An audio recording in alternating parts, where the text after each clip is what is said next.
जी बेटे अस्सलाम वालेकुम। यूनिट नंबर 9 जिसका नाम है इंट्रोडक्शन टू कोऑर्डिनेट ज्योमेट्री, इसका हमने आगाज किया हुआ था और कल जो हमने एक्सरसाइज 9.2 के क्वेश्चन नंबर 3 और 4 जो था बेटे वो किया था। 4 क्वेश्चन हम कर रहे थे और उसका मैंने आपको बताया था कि आपने सेम ए बी पॉइंट्स का वैल्यू फाइंड करनी है, बी सी और सी ए वैल्यू की है वो फाइंड करनी है। ठीक है, ए बी पॉइंट्स पिक करके उसकी वैल्यू फाइंड करनी है, बी और सी पॉइंट पिक करके उसकी वैल्यू फाइंड करनी है और सी और ए पॉइंट पिक करके जो है आप उनकी वैल्यूज फाइंड करनी थी। फिर आगे उसने क्वेश्चन में जो पूछा था क्या ये पॉइंट्स जो है लाइन पे लाई करते हैं कि नहीं करते, हम उसको वेरीफाई करेंगे कि पॉइंट्स को जो है लाइन पे लाई करते हैं कि नहीं, वो किस तरीके से करते हैं उसका पैटर्न आपको बताते हैं बेटे। तो आपने आई एम श्योर कि आप लोगों ने A B B C and C A पे जो पॉइंट्स हैं इनके ऊपर डिस्टेंस का फार्मूला अप्लाई करके उनकी जो वैल्यूज हैं वो फाइंड करनी होंगी। तो बेटे जी तो ए बी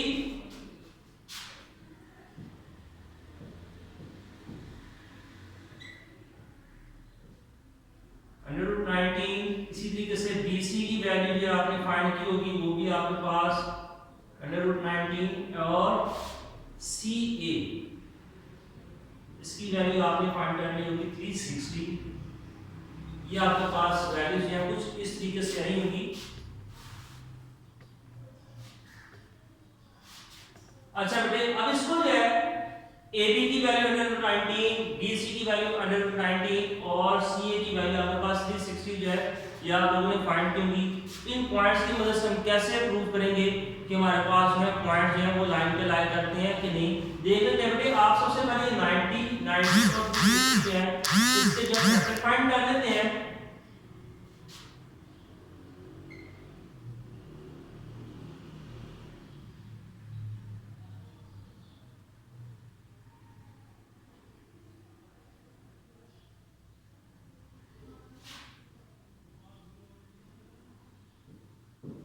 ये हमने बेटे फैक्टर फाइंड कर लिया 90 के, इसी तरीके से 360 के जो है फैक्टर हम फाइंड कर लेते हैं।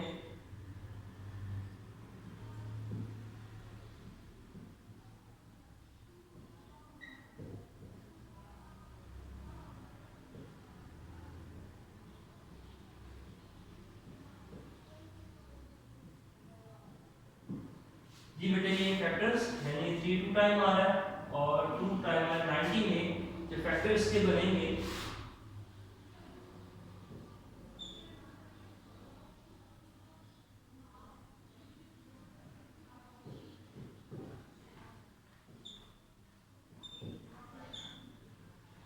आगे फैक्टर किसी का नहीं बने तो बेटे 10 देखेंगे मैं इसका एज 2 मल्टीप्लाई बाय 5 10। तो ये ए बी की जो वैल्यू हमारे पास आ जाएगी 3 into √10, इसी तरीके से इसकी वैल्यू आ जाएगी 3 into √10। आगे बेटे इसके फैक्टर देख लेते हैं तो ये आ जाएगा 2 raised to power 2, 3 raised to power 2 and 10।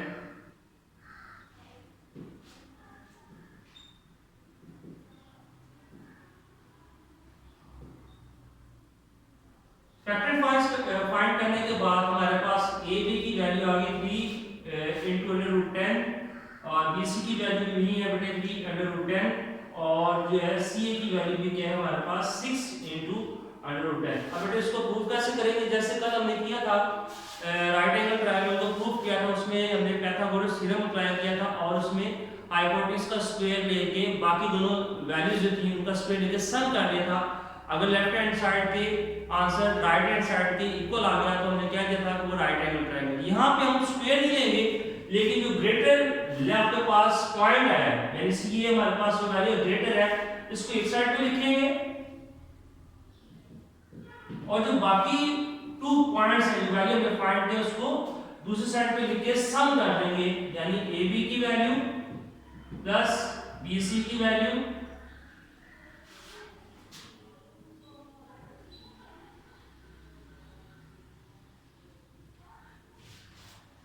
सी की वैल्यू बेटे हमने फाइंड किया 6 into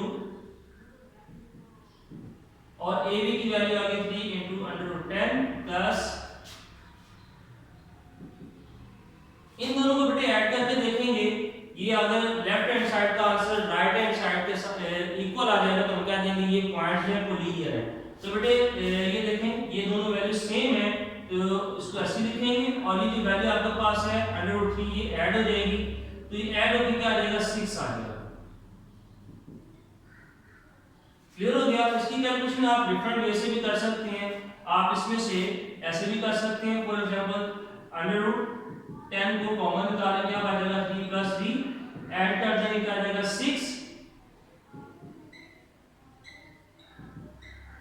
तो ये लेफ्ट हैंड साइड और राइट हैंड साइड का आंसर सेम आ गया तो हम कह सकते हैं कि जो पॉइंट्स हैं क्या है कोलिनियर। तो हम कह सकते हैं hence A, B and C are collinear points।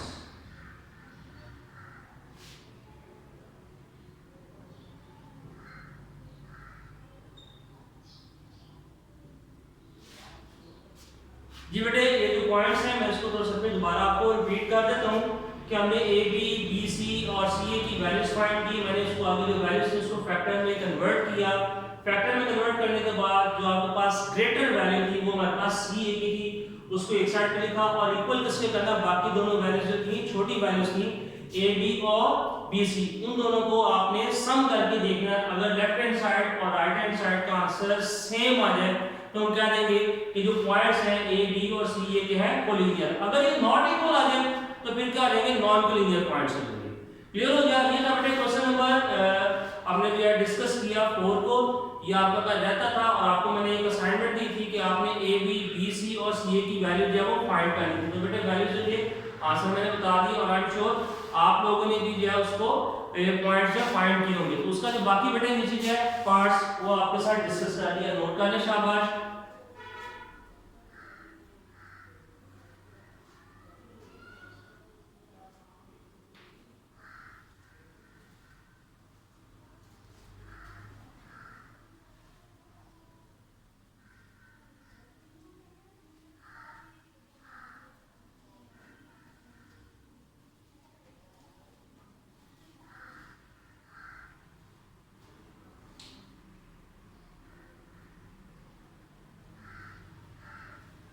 जी बेटे आपने नोट कर लिया होगा। अब हम आगे नेक्स्ट क्वेश्चन की तरफ कंटिन्यू करते हैं।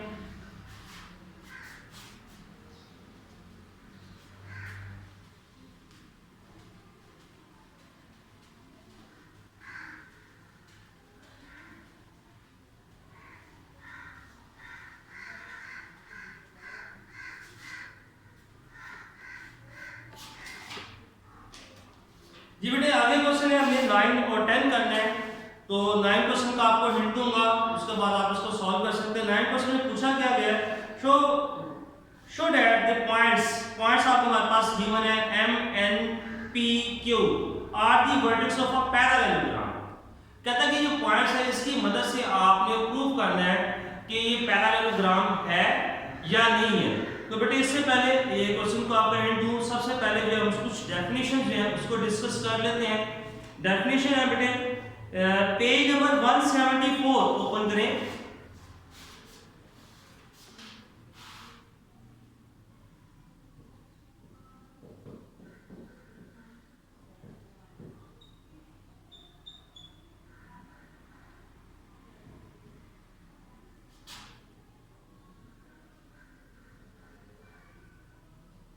ये बेटे पेज नंबर 174 पे आप देखेंगे नीचे जो है पेज के लास्ट में स्क्वायर की डेफिनेशन है। ठीक है स्क्वायर किसको कहते हैं?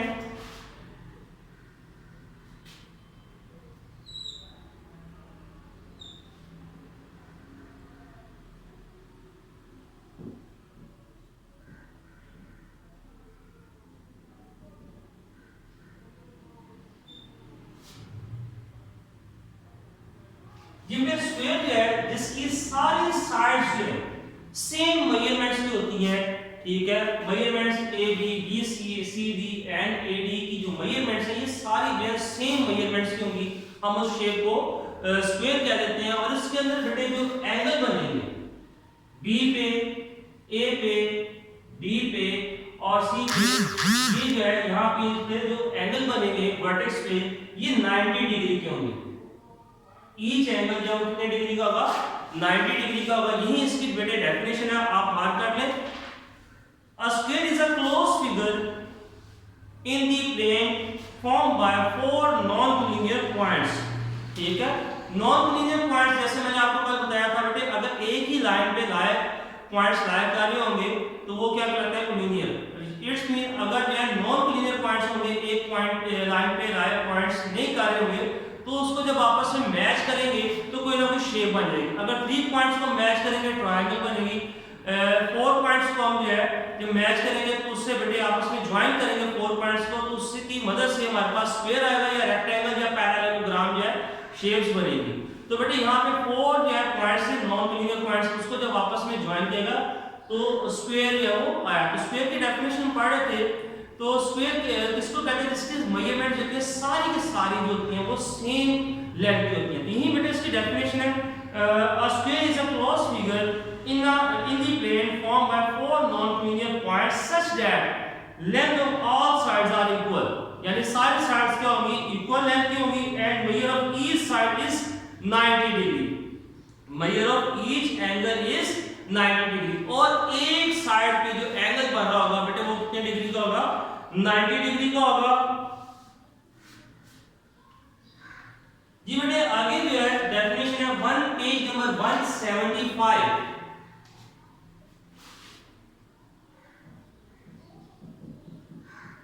पेज नंबर 175 पे रेक्टेंगल की डेफिनेशन है।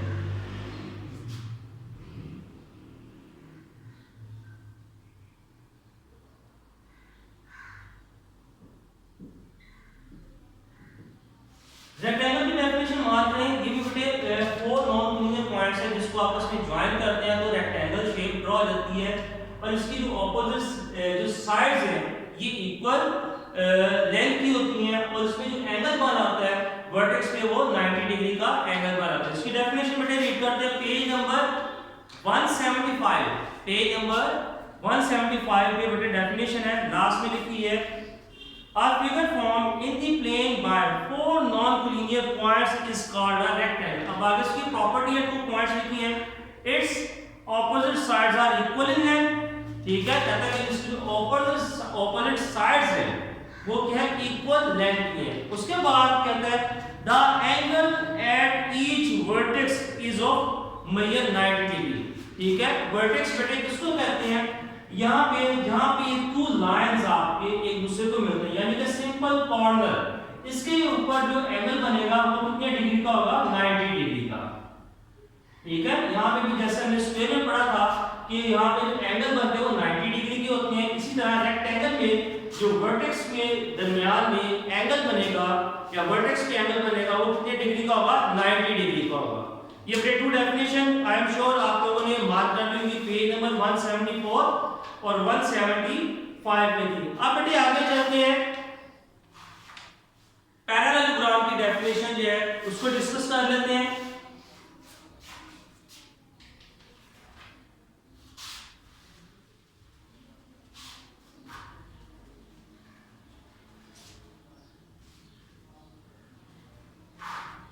पेज नंबर 176 बेटे ओपन करें।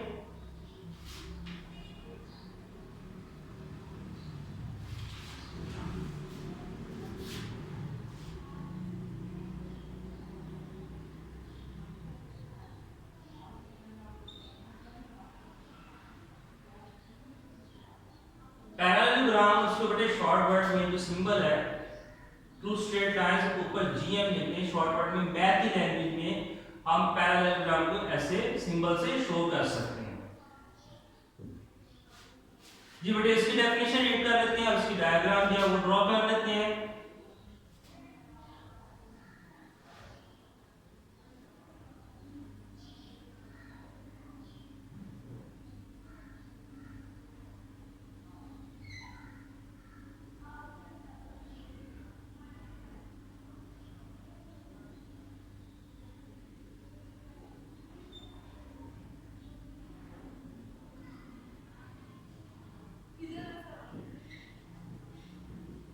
जी बेटे डेफिनेशन या ये भी 4 नॉन कोलिनियर पॉइंट्स को जब हम ज्वाइन करते हैं तो पैरेललोग्राम की शेप जो है वो आती है। इसकी डेफिनेशन बता, a figure form by four non collinear points in the plane is called parallelogram. अब इसकी प्रॉपर्टीज पढ़ेंगे। इसमें देखें बेटे इसकी जो ऑपोजिट साइड्स है वो क्या होंगी, सेम मेजरमेंट्स की होंगी, और दूसरी प्रॉपर्टी ये पैरेलल होंगी। इसकी ऑपोजिट साइड्स यानी कि A B line segment B C ये सेम मेजरमेंट्स होंगी और एक दूसरे की क्या होगी, पैरेलल होंगी। इसी तरह ए डी और बी सी ये दोनों जो है सेम मेजरमेंट्स की होगी और क्या होगी, पैरेलल होंगी। ये इसी की बेटे प्रॉपर्टी है।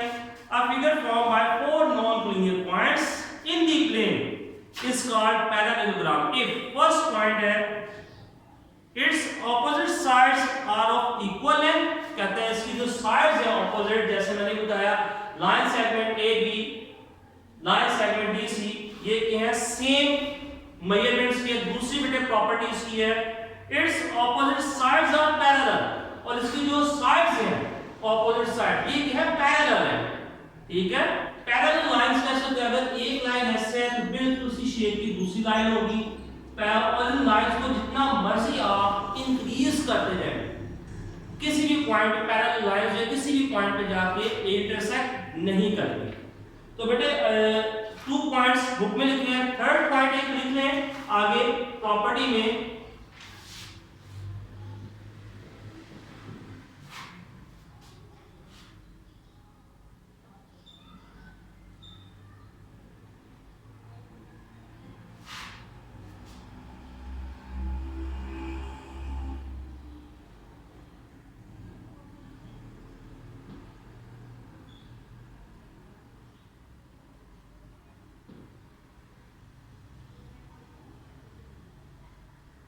Measure of none of the angle is 90 degree. यानी कि हमने पीछे पढ़ा था कि स्क्वायर में रेक्टेंगल में उनके जहां पे वर्टेक्स बनते थे वहां पे जो एंगल बनता था 90 डिग्री था, लेकिन पैरेललोग्राम में जहां पे एंगल बनेंगे वो 90 डिग्री के नहीं होंगे।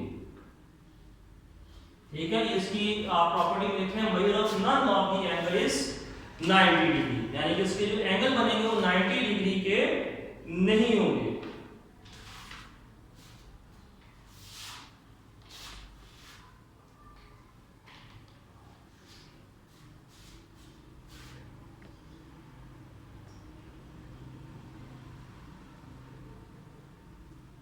जी बेटे रेस करते हैं और आगे हम अपने क्वेश्चन की तरफ चलते हैं, कंटिन्यू करते हैं।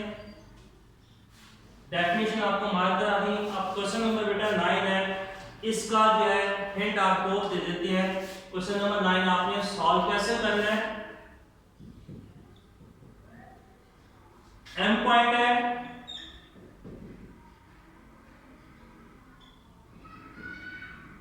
एन पॉइंट है,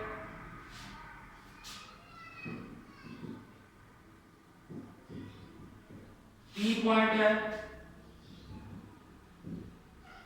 और आगे जो हमारे पास गिवन है वो क्यू पॉइंट है।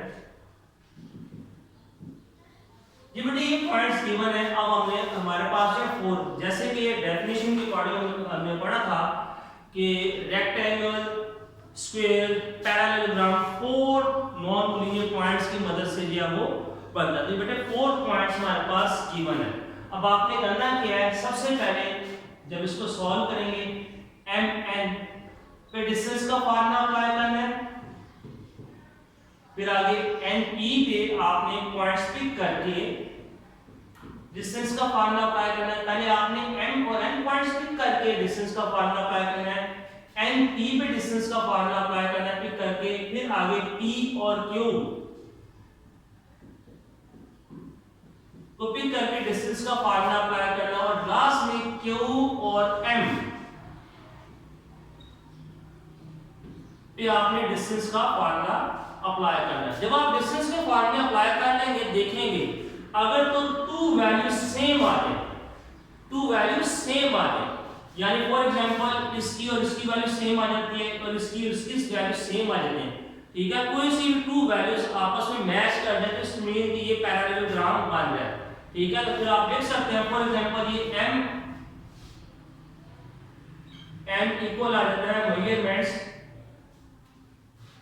p q पे और ये np पे डिस्टेंस का फार्मूला अप्लाई किया, ये इक्वल आ सकता है क्यू एम पे। अगर टू वैल्यूज इक्वल आ जाए, डिस्टेंस का आपने जो पॉइंट फाइंड करेंगे, कोई सी भी टू पॉइंट्स आपस में इक्वल आ जाए तो आप कह सकते हैं कि ये जो है शेप जो है वो पैरेललोग्राम है। क्लियर हो गया? ये आपको बेटा हिंट दे दिया, तो आपने इसको क्वेश्चन को खुद सॉल्व करना है। आगे जो है क्वेश्चन नंबर बेटा हम जो है 10 इस एक्सरसाइज का लास्ट क्वेश्चन है, उसको डिस्कस करते हैं।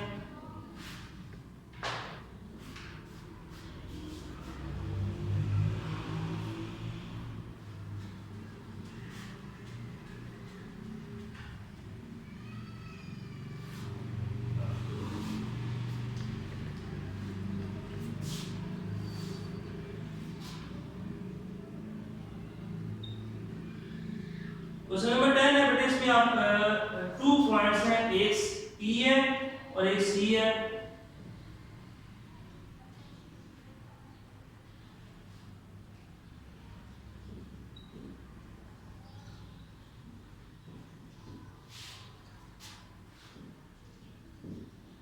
ये बेटा क्वेश्चन में स्टेटमेंट रीड करते हैं और पहले स्टेटमेंट समझेंगे कि स्टेटमेंट में हमसे पूछा क्या जा रहा है। जब तक क्वेश्चन समझ नहीं आएगी हम उसको सॉल्व भी नहीं कर सकते। क्वेश्चन अगर समझ आ जाएगी तो हमारा सॉल्व करने आसान हो जाएगा। ये बेटे कहता है find the length of diameter of the circle. कहता आपने सर्कल का जो है डायमीटर फाइंड करना है। हैविंग सेंटर एट, सेंटर जो है सर्कल का वो पॉइंट्स गिवन है, आपके पास पॉइंट्स जो गिवन उसमें वैल्यूज जो एलिमेंट है -3 and 6 and passing through point 1 and 3। कहता है कि सर्कल का जो पॉइंट जहां पे उसने पिक किया 1 एंड 3 है। अब इस क्वेश्चन को जो हम उसको देख लेते हैं। ये बेटे फॉर एग्जांपल ये सर्कल है,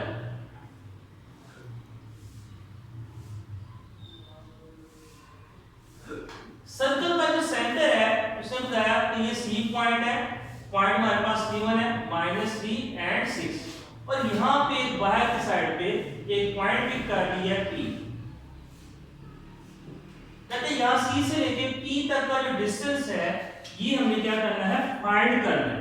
ठीक है, सबसे पहले ये फाइंड करते हैं, फिर आपको साथ जो शेयर करते हैं आगे मजीद कि डायमीटर किसको कहते हैं, हम किस तरीके से फाइंड करते हैं। यहां से P C से लेके P तक का जो डिस्टेंस फाइंड करेंगे ये क्या कहलाता है जी बेटे। C और P पे हमने जो है डिस्टेंस का फार्मूला अप्लाई करेंगे। सबसे पहले हम x की वैल्यू x1 की वैल्यू फाइंड कर लेंगे -3, y1 की वैल्यू फाइंड कर लेंगे 6, x2 की वैल्यू फाइंड कर लेंगे 1 और y2 की वैल्यू फाइंड कर लेंगे 3। डिस्टेंस का फार्मूला जैसे कि आप लोगों ने जानते हैं x2 - x1 whole square plus y2 - y1 whole square. d की जगह पे हम cp लिख देंगे और वैल्यूज बेटा डिस्टेंस के फार्मूले के अंदर पुट करेंगे। x2 की वैल्यू 1 है, फार्मूले के अकॉर्डिंग माइनस का साइन आ रहा है, आगे वैल्यूज के साथ ही जो वो माइनस का साइन है तो बेटा हम इसको ब्रैकेट में लिख लेंगे जी। y2 है 3 है वैल्यू y2 की -6 होल स्क्वायर, तो बेटे इसको करेंगे सॉल्व करेंगे तो ये आ जाएगा माइनस माइनस हमारा क्या आ जाएगा, प्लस हो जाएगा। पहले ब्रैकेट को सॉल्व कर लेंगे और यहां पे बेटे हम सॉल्व करेंगे तो आंसर आ जाएगा हमारे पास -3।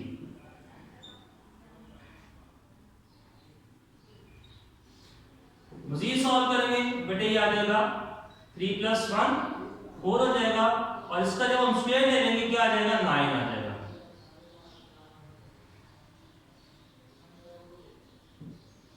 सॉरी 1 + 3 4 हो गया, होल पावर क्या आ जाएगी, स्क्वायर, फार्मूले के अंदर स्क्वायर था। अच्छा उसके बाद बेटे हमें क्या करना है, 4 का स्क्वायर लेंगे आ जाएगा 16 + 9 ऐड करेंगे तो ये हमारे पास आ जाएगा 25। 25 का जो स्क्वायर रूट होता है वो 5 होता है। ये हमने सी की यानी कि हमने इसकी वैल्यू फाइंड कर ली। तो बेटे हमने जो पूछा गया था क्वेश्चन में क्या पूछा गया था, आपने लेंथ फाइंड करनी है। एक दफा दोबारा क्वेश्चन को बेटे रीड कर लेते हैं। Find the length of diameter, जो आपने डायमीटर की लेंथ है वो फाइंड करनी है for circle passing through centre, जो बेटा सी पॉइंट है और जो पॉइंट जो लिया गया वो P लिया गया 1। 3। ठीक है, सी और पी की मदद से हमने जो डिस्टेंस फाइंड कर लिया। अब इसको बेटे आपको बताते हैं कि यहां से लेके सी से लेके पी तक का जो हमने डिस्टेंस फाइंड किया है इसको हम कहते हैं रेडियस। ठीक है, सर्कल के सेंटर से लेके किसी भी सर्कमफ्रेंस कहते हैं बेटे सर्कल का आउटर पार्ट, वहां तक का जो डिस्टेंस फाइंड करेंगे उसको हम क्या कहते हैं रेडियस कहते हैं। और डायमीटर किसको कहते हैं बेटे, अगर ऐसी लाइन जो सर्कल के सेंटर में से पास हो जाए, ठीक है, सर्कल के सेंटर में से पास हो जाए उसको हम डायमीटर लाइन कहते हैं। ठीक है, ऐसी लाइन जो सर्कल के सेंटर पॉइंट में से पास हो हम उस लाइन को डायमीटर लाइन कहते हैं। इट्स मीन कि हमने यहां से लेके यहां तक का जो डिस्टेंस फाइंड किया है इसी का ही डिस्टेंस आगे तक होगा, तो हम बेटे कह सकते हैं कि जो डायमीटर की लेंथ है वो डबल ऑफ द रेडियस होती है, डबल ऑफ द रेडियस। तो बेटे हम इसको कह सकते हैं the length of the diameter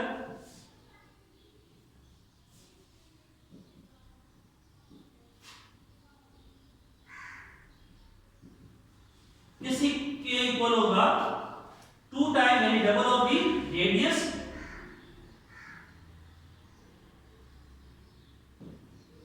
तो जो हमने पॉइंट फाइंड किया था, क्या हमने ये यहां से लेके सी से लेके जो पी तक पॉइंट फाइंड किया हमने रेडियस ही फाइंड किया है। तो हम यहां पे फॉर्मूले के अकॉर्डिंग जो हमने वैल्यू फाइंड की है CP, ये हमारा क्या था रेडियस था। तो हम 2 को 5 के साथ मल्टीप्लाई कर देंगे, 2 को 5 के साथ जो आंसर है उसके साथ मल्टीप्लाई कर देंगे तो हमने जो है इट्स मीन के रेडियस फाइंड कर लिया। ठीक हो गया, ये था बेटे हमारा question. The length of the diameter हमारे पास क्या आ जाएगा 10। ठीक है, तो ये हमारा क्या आ गया डायमीटर मुझे फाइंड कर लिया है 10 फाइंड कर लिया। ठीक है, तो ये था बेटे हमारा आज का लेक्चर था और एक्सरसाइज 9.2 इसके साथ हमारी कंप्लीट हो गई है। इंशाल्लाह दोबारा मुलाकात होगी नई एक्सरसाइज के साथ, नए क्वेश्चन के साथ, नए मैथ के ट्रिक्स होंगे। तब तक के लिए इजाजत दें, अल्लाह हाफिज़।